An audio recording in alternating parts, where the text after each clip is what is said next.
Olá pessoal, voltamos aqui com mais uma videoaula e desta vez falando um pouquinho sobre centralização e descentralização.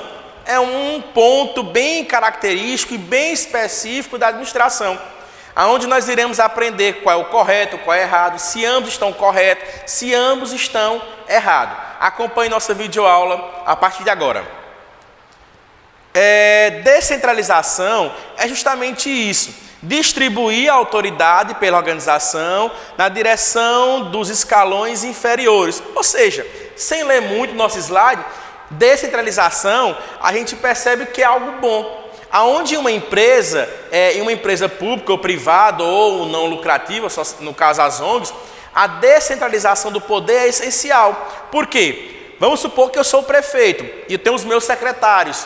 E aí o poder descentralizado me dá autonomia para os meus secretários tomarem as decisões, sem precisar me consultar frequentemente, certo? Sem me consultar frequentemente. Que a gente vê que não é o que acontece em muitas cidades da nossa região. Que infelizmente a gente percebe, que alguns municípios o poder é centralizado ainda. Certo? Então, ou seja, para o gestor, o poder descentralizado não é tão bom. Por quê? Eu vou estar dando autonomia para um secretário tomar as decisões sem me consultar frequentemente. E o poder central, o poder principal, a imagem principal é do gestor municipal.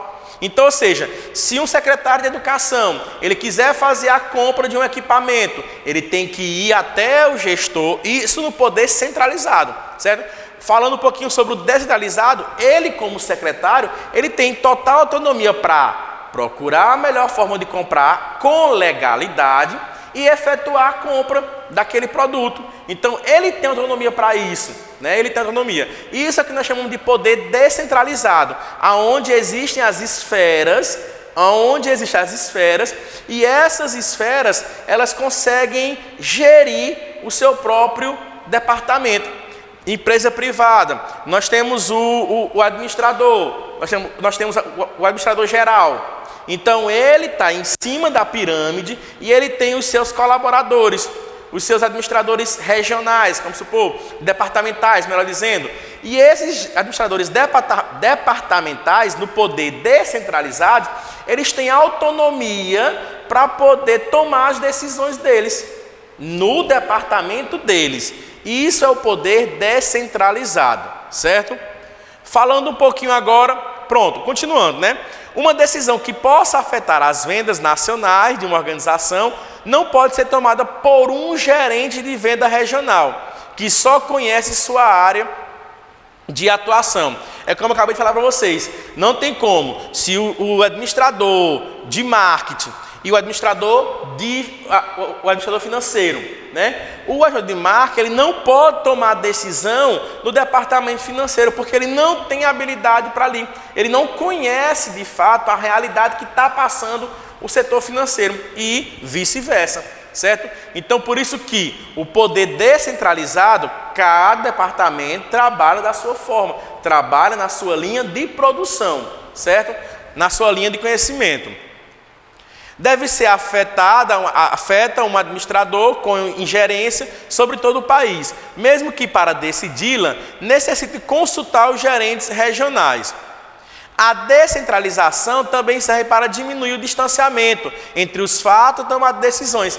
Imagine aí, eu, administrador geral, tendo os meus administradores departamentais, e aí eles só poderão efetuar uma compra se eu autorizar.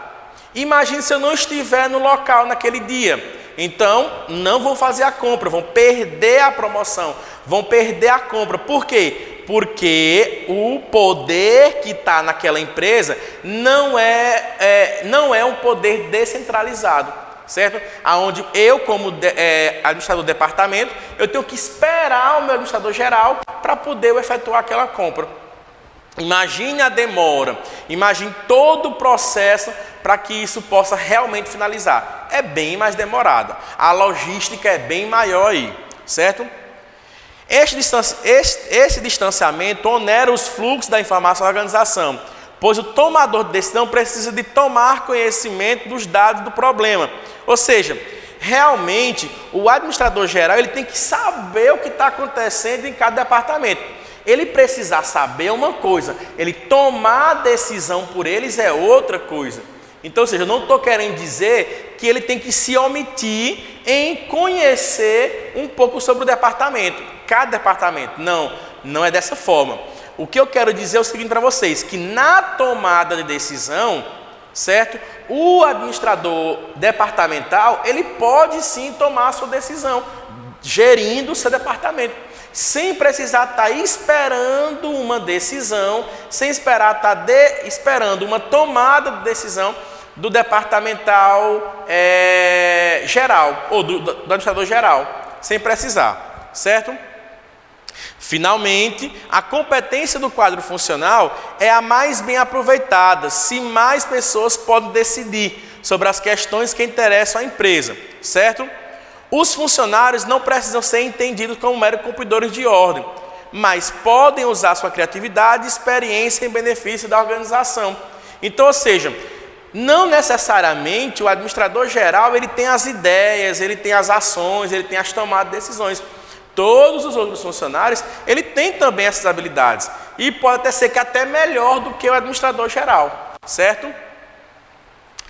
E, continuando falando sobre a questão do poder centralizado, o poder centralizado é o inverso do descentralizado. O poder centralizado é, eu sou o prefeito daquele município, certo? O meu secretário de saúde só pode comprar os medicamentos com a minha autorização. Depois que eu souber o que é que vai comprar, depois que eu souber quanto que custa, aí sim eu vou dar o aval. Se eu não estiver no município, o que é que acontece?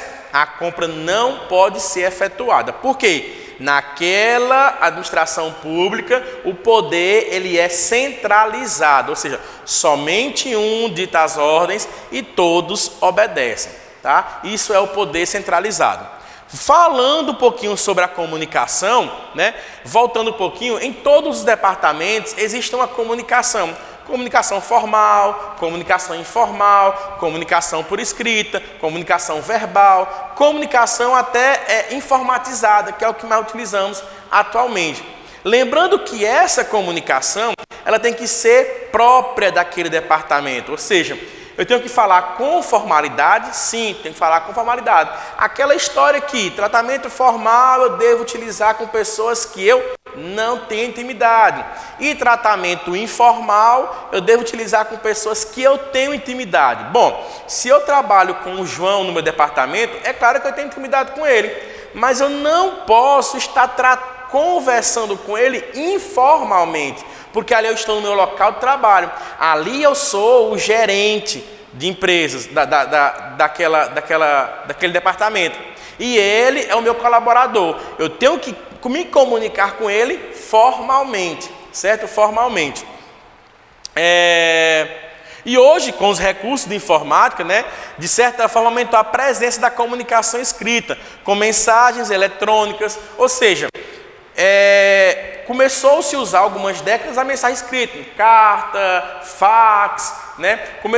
Começou-se a usar. Depois deu uma trégua e foi para a comunicação oral, comunicação verbal, via telefone. Começou as ligações. Depois voltou com essa era da informática as mensagens escritas. E onde muitas pessoas se perdem, porque elas acabam utilizando mensagem escrita informal no local inadequado, no local errado. Então, por exemplo, depois que você foi embora, tudo melhorou, tudo piorou. Então eu usei o que somente a letra Q. E isso é um erro gravíssimo, não posso. Por mais que a informática, por mais que os meios de comunicação, por mais que o famoso WhatsApp use que, apenas a letra Q, eu não posso utilizar esse tipo de expressão no meu local de trabalho. É super, hiper, mega errado fazer isso, certo? Então, encerramos aqui a nossa videoaula terminando um pouquinho e conversando com vocês sobre comunicação e também sobre a centralização e a descentralização do poder, certo? Espero que tenha compreendido e até a próxima.